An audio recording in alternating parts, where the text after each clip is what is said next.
This is the fucking video about the D&E, bitch. It's like my part of my, it's like the left part of my brain. It's like I never met the baby. It was just this image, and a topic, and it's gone. So life goes on. And then the other part of my brain is like, that was my child. You know what I'm saying? So I lost my baby at 22 weeks. It measured at 18 weeks because he was a little bit smaller for his size, because he wasn't getting enough blood but enough nutrients. Okay.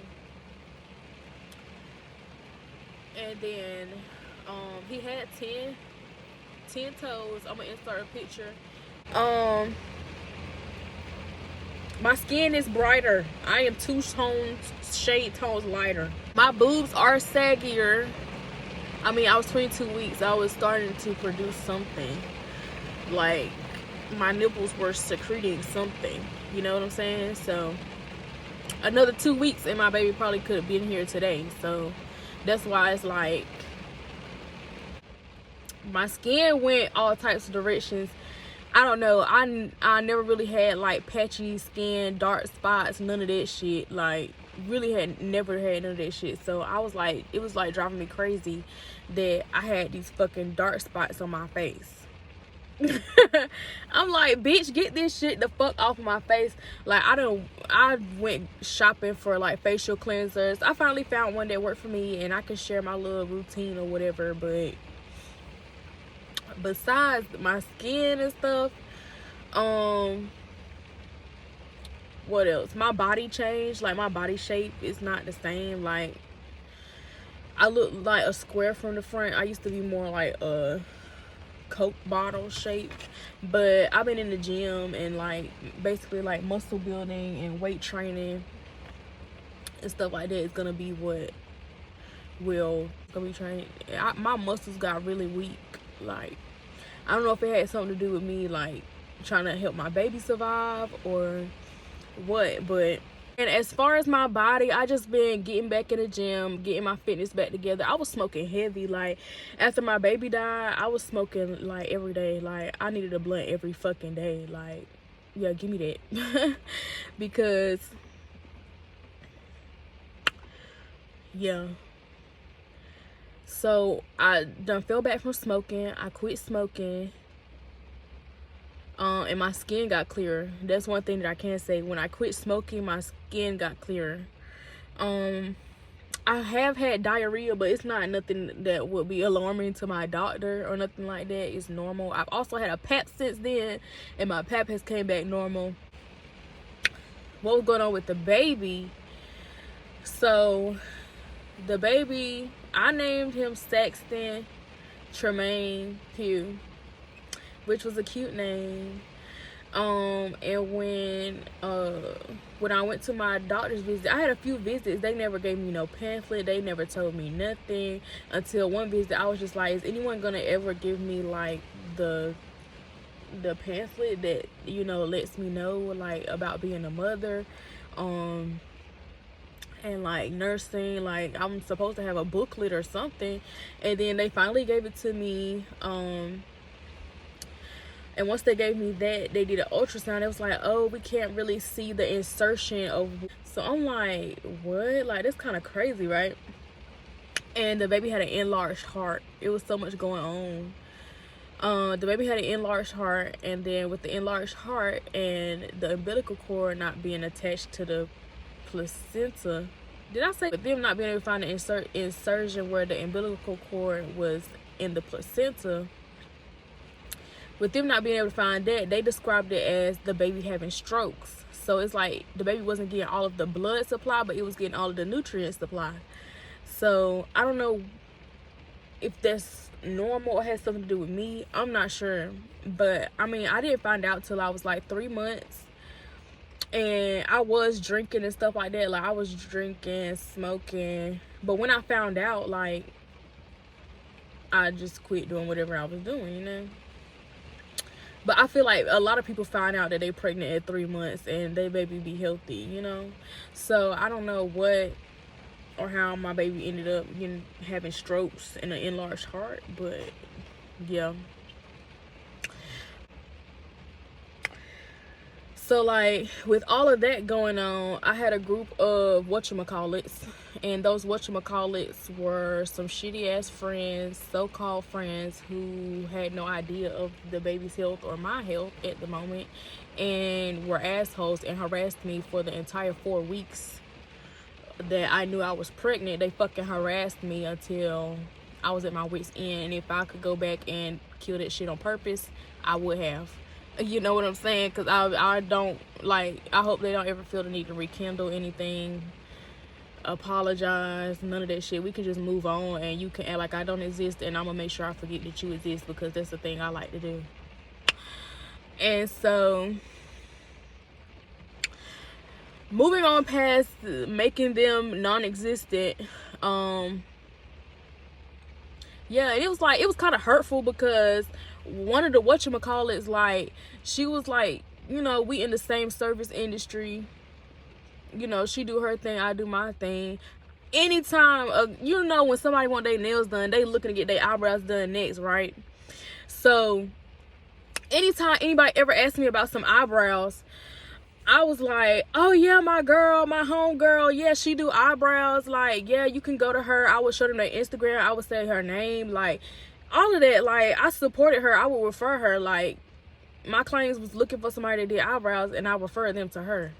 Like, so I'm not sure, like, you know, it was just, I ain't even gonna say it hurt. It's just like, you talking to me sideways when all I ever did was support you. Like, this the same person that's telling me you're gonna get a DNA test, you're gonna do this, you're gonna do that. And I'm like, I know for a fact, had I ever came at her on some shit like that while she was pregnant, then she would have had everything to say. Like, I would probably be hurt right now, like, in a different way other than my feelings. Like, and I'm not, like, that's why I'm just like, they weird.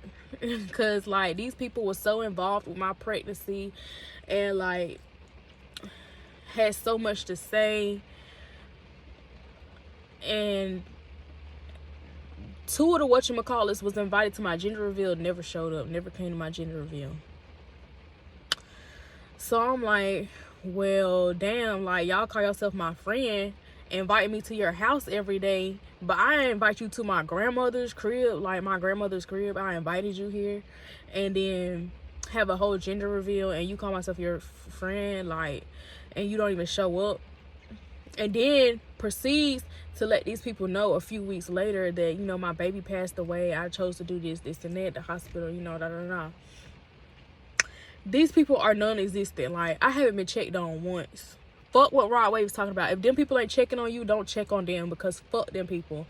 You know what I'm saying? They haven't checked on me once. Like, my grandmother died, my cousin died, my uncle done died, my baby died. Like, I'm going through hell. Like, I can't go 30 days without grieving. It's like Rod Wave was writing his music about me, bitch. So, at this point, it's just like, they don't give a fuck about me. They never gave a fuck about me, like, ever. And it's just like, if that's what it was, then that's what it should have been. You should have been not gave a fuck. Like, you had me in your face at your birthday parties and shit, but you don't got the nerve to check on me after my baby died, when you the one who telling all my fucking business about my baby this, my baby that. I got 4 baby daddies. Like, I'm hearing shit from people I ain't even told I was pregnant. You know what I'm saying? So, fuck them people. You know, we're gonna forget that they exist, and I hope they do the same for me. I hope they forget I exist. You know, I'm not gonna say I wish them well, because I don't give a fuck. We're just gonna say I don't give a fuck. But yeah, these are the people was acting like they was all I had. Like, they was gonna be the only people I could call. Like, I don't got a grandmother, grandfather, cousin, aunt, uncle. Like I don't got people. They forgot about that part. I had a few doctor visits since my D&E, and I'm pretty much normal. So, I mean, it does affect your health in a way. You're mentally, like, one of the side effects is your mental being, like, so that's where I've been at. I haven't really been doing therapy. I don't think therapy's gonna help. I've been in therapy since I was about 8 years old, and I'm 24, so therapy is like second nature to me. So I've just been doing something different, just focusing on me, quitting smoking, a cleaner lifestyle, healthier lifestyle. What's something else I've been not long after my baby died, like, Bernadette Thompson called me. She called my phone. She was like, hey, I want you to come be a part of a nail class with me for a part of the 50th anniversary of hip hop. And I'm like, say word? Like, you asking me? Like, Bernadette Thompson called my phone number. So she was telling me, like, she one of the first ones. Like, she one of them ones who put her foot in the door. She ain't asked for no foot in the door. She put her foot in the door, okay? And she made way for us. So, you know, I put some respect on her name, you know what I'm saying? She really did, you know, like, really made me feel like maybe I should go on with this, because, I mean, she actually been calling my phone for a few years, but not to flex or brag, but she actually been calling me, and I finally decided to go. I was like, fuck it, I'm doing it. You know, life is a shit show right now, so why not go to New York? I ended up in New York for 5 days. That's when I'm glad that was a nice spin around back to business, you know what I'm saying? So, but yeah, like, okay, so this is just like a closeout to the video. It's not meant to be any type of negative connotation towards anything or anybody. D&E procedures are fairly new, so if you have had one, you would appreciate the video. Life in general has been lifing and going on, good, bad, sweet, nice, you know. So yeah, and I hope that this video is helpful or beneficial for somebody. All right, so I'm out of here.